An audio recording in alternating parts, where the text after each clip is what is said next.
एलडीसीएफ diet के B part में हम अपनी चर्चा को आगे बढ़ाएंगे। फ्रेंड्स, मैं हूं डॉक्टर संजीव अग्रवाल। आप अक्सर मेरे वीडियोस लाइफ स्टाइल डिजीजेस और क्रॉनिक इलनेसेस पर देखते हैं। यदि ये वीडियो आपको पसंद आए तो आप इसे जरूर लाइक करें, शेयर करें और सब्सक्राइब करें। जैसा पिछले वीडियो में हमने ब्रेकफास्ट तक की चीजों को एलडीसीएफ डाइट में डिस्कस किया था, अब हम आज इस चर्चा को आगे बढ़ाएंगे। लंच के अंदर हमारा जो 1% ऑफ द बॉडी वेट जो सैलेड्स था उसको हम यूटिलाइज करेंगे।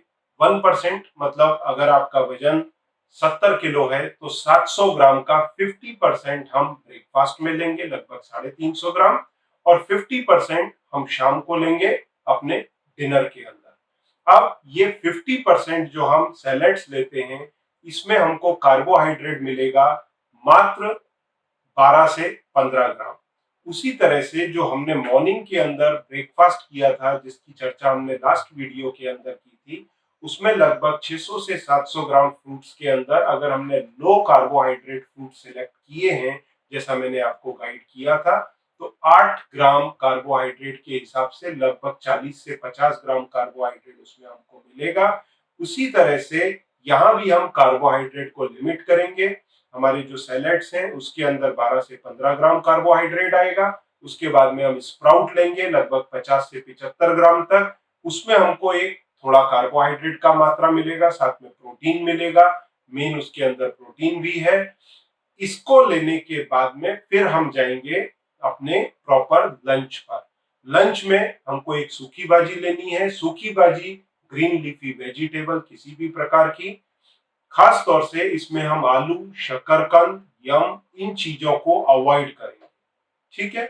और जो गीली भाजी है वो प्रोटीन युक्त हो, कोशिश रहेगी दाल वगैरह रहेगी उसमें, या फिर सोया वड़ी ले सकते हैं। जो नॉन वेज काफी लाइक करते हैं वो अंडे से बनी करी ले सकते हैं, या चिकन या फिश, इस तरह की चीजें ग्रेवी वाली भाजी में ले सकते हैं। साथ में 1 से 2 चपाती।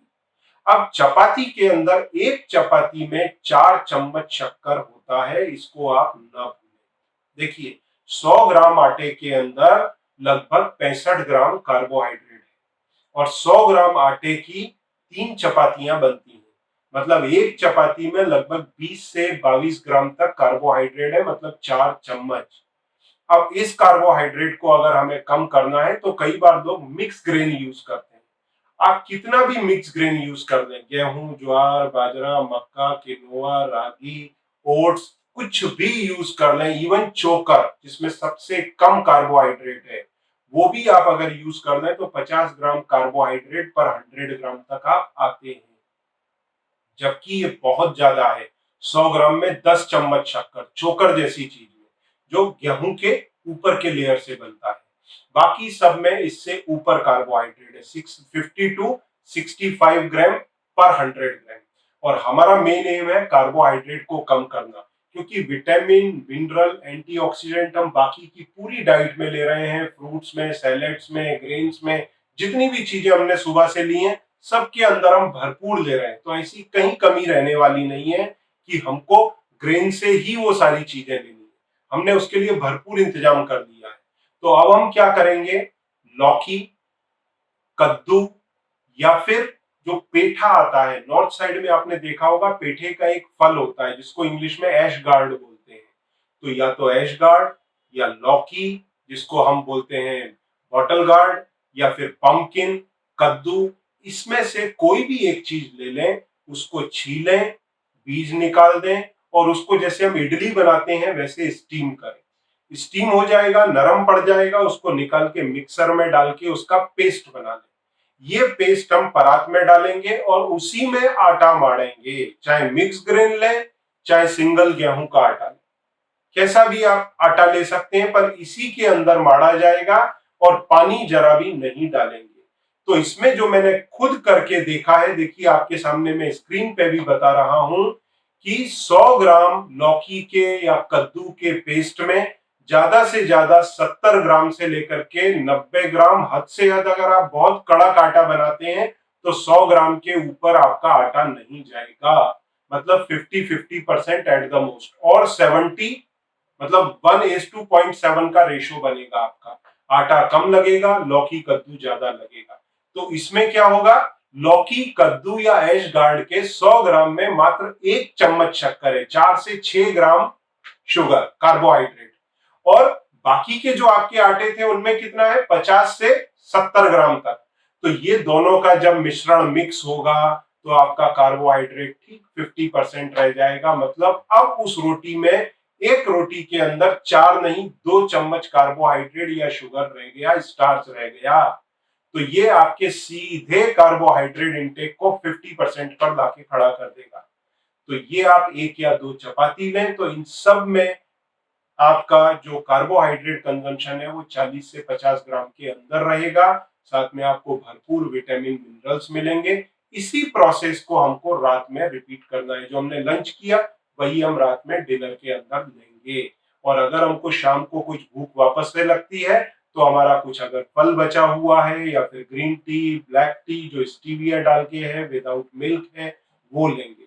साथ में अब हम कुछ चीजों का ख्याल रखेंगे, डब्बा बंद चीजों को अवॉइड करेंगे। प्रिजर्वेटिव होता है, नुकसान करेगा डायबिटीज में, तो वो हम पूरी तरह अवॉइड करेंगे। दूध अवॉइड करेंगे। अब इस पूरी डाइट को हम समराइज करते हैं। देखिए, विटामिन भरपूर, मिनरल भरपूर, एंटीऑक्सीडेंट भरपूर, उसके साथ में फाइबर भरपूर, ये चारों चीजें हो गई, माइक्रो मिनरल्स वगैरह सब हो गए। अब जो मेजर पोर्शन है, प्रोटीन, फैट, कार्बोहाइड्रेट। कार्बोहाइड्रेट हमने 100 से 150 ग्राम कर दिया। प्रोटीन जो है हमने दालों के अंदर लिया, स्प्राउट में लिया, सूखी और गीली भाजी में लिया। और ध्यान रहे, ग्रेन्स में भी प्रोटीन होता है। ग्रेन्स में लगभग 10 से 15 ग्राम तक ईच 100 ग्राम में प्रोटीन होता है। तो आपको रोटी चपाती से भी प्रोटीन मिलेगा। अब जहां तक सवाल रहा चावल का, तो हमको चावल अवॉइड करने हैं या कम लेने हैं। क्यों करने हैं? क्योंकि उसमें 70 से 80 ग्राम तक कार्बोहाइड्रेट है। अगर प्योर स्टार्च देखा जाए तो 65 से 70 ग्राम है, मतलब 12-13 चम्मच शक्कर। तो अगर हम चावल ज्यादा मात्रा में खाएंगे, कार्बोहाइड्रेट स्पाइक करेगा। अब अगर आप चावल के बिना नहीं रह सकते, तो अब तक हम क्या करते थे, परात में चावल डालते थे, उसमें दाल मिलाते थे या भाजी मिलाते थे। अब हम रिवर्स करेंगे, कटोरी के अंदर दाल रखी है, उसमें हम 2 चम्मच 3 चम्मच चावल डालेंगे। रिवर्स सिस्टम करेंगे तो चावल हमारा कम भी हो गया, मन को भी संतुष्टि मिल गई। ठीक है, तो ये हम प्रोटीन का मैंने सोर्स बता दिया, चावल का आपका इश्यू क्लियर कर दिया। अब हम बढ़ते हैं फैट की तरफ। तो फैट हमने कहा लिया, सूखी और गीली भाजी में। तो दोपहर में जो आपने सूखा गीला भाजी लिया उसमें 1-1 चम्मच फैट आएगा, मुश्किल से 10 ग्राम 15 ग्राम, इससे ऊपर नहीं आएगा। वही रात में। तो ये सब मिला करके जो डाइट है उसमें आपका फैट खत्म, मुश्किल से मुश्किल आपको 20 से 25 ग्राम फैट मिलेगा। कार्बोहाइड्रेट आपको मिलेगा 125 से 150 ग्राम। प्रोटीन आपको डिजायर्ड मात्रा में टोटल कंजम्पशन का लगभग 20-25% मिल जाएगा। ये हो गए मैक्रो मिनरल। माइक्रो मिनरल आपके मैंने बता दिए। अब एक कमी रह जाती है आपके इसेंशियल फैटी एसिड्स की। तो इसेंशियल फैटी एसिड्स के अंदर आप चाहें तो 2-4 बादाम और अखरोट ले सकते हैं, 1 या 2। पर ध्यान रहे उनके अंदर फैट काफी अधिक मात्रा में होता है। फैट को हमको रेस्ट्रिक्ट करके रखना है, नहीं तो कोलेस्ट्रॉल लेवल या फिर ट्राइग्लिसराइड लेवल फिर हमारा शूट अप होगा। तो कई बार मैंने देखा है लोग 4-4, 5-5 अखरोट या 8-8, 10-10 बादाम लेते हैं। उतना हमें नहीं लेना है। बादाम लेने हैं 3-4, अखरोट लेना है 1 या 2। इतने पर रेस्ट्रिक्ट करें। ये कंप्लीट मैंने आपको डाइट बता दी है, LDCF डाइट है, low density carbohydrate and fat diet. इसमें कहीं कोई कमी नहीं रह जाती, ये फुल प्रूफ है। अब समस्या खाली उन लोगों को आएगी जिनका वजन कम है, जो एकदम दुबले पतले हैं, या इस डाइट को लेने के बाद जो दुबले पतले हो गए जिनका वजन घटा, क्योंकि इस डाइट में आपका वजन घटेगा। ठीक है, ये डाइट 1200 से या 1000 से लेके 1400 किलो कैलोरी की डाइट है, पर न्यूट्रिशन से भरपूर है। तो वीकनेस नहीं आएगा पर वजन घटेगा, क्योंकि बॉडी का फैट यूटिलाइज होगा। तो अब हम यहाँ पर क्या करेंगे, जो लोग दुबले पतले हैं वो चपाती की जगह पे पराठा खाने लगे, तो उनको वो एक्स्ट्रा कैलोरी उनको फैट से मिल जाएगा, उनका सॉल्यूशन निकल गया। तो उन लोगों की बॉडी और हल्की ना हो जाए, इसके लिए वो थोड़ा सा फैट बढ़ा लें, जिससे उनके इंसुलिन या कार्बोहाइड्रेट के लेवल के ऊपर फर्क नहीं आएगा। तो ये डाइट फॉलो करने पे आपकी दवाइयां 7 से 15 दिन में कम होने लगेंगी, छूटने लगेंगी, पर रेगुलर मॉनिटरिंग आपके ब्लड शुगर की रहना चाहिए।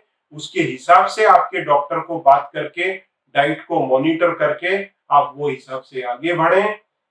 और 1 साल तक अगर आपने इसको पूरी तरह फॉलो कर लिया तो आपका डायबिटीज का रिवर्सल होगा। अगर आपको कुछ क्वेरीज रह जाती हैं, आप नीचे दिए नंबर पर मेरे असिस्टेंट से बात करके वीडियो कॉल भी मेरे साथ कर सकते हैं या उनसे सपोर्ट ले सकते हैं। साथ में ग्लूको फ्री आपको मदद करता है डायबिटीज के अंदर कंट्रोल और रिवर्सल के लिए। और नर्वोकूल अगर आपको न्यूरोपैथीज हैं तो उसके अंदर आपको मदद करता है न्यूरोपैथीज को कंट्रोल और रिवर्स करने के लिए या कंट्रोल करने के लिए, क्योंकि अगर नर्व में एक बार डैमेज है तो रिपेयर नहीं होगा। माइलिन शीथ के अंदर प्रॉब्लम है, सेल्स के अंदर प्रॉब्लम है माइलिन शीथ के, तो एक बार रिकवरी आपकी होती है, पर इसको लंबे समय तक लेना होता है। कई बार लोग 15 दिन 20 दिन के अंदर एक्सपेक्ट करते हैं न्यूरोपैथी में रिजल्ट आपको तभी मिलेगा जब आपकी डायबिटीज कंट्रोल करेंगे और इसको लंबे समय तक लेंगे। Thank you very much.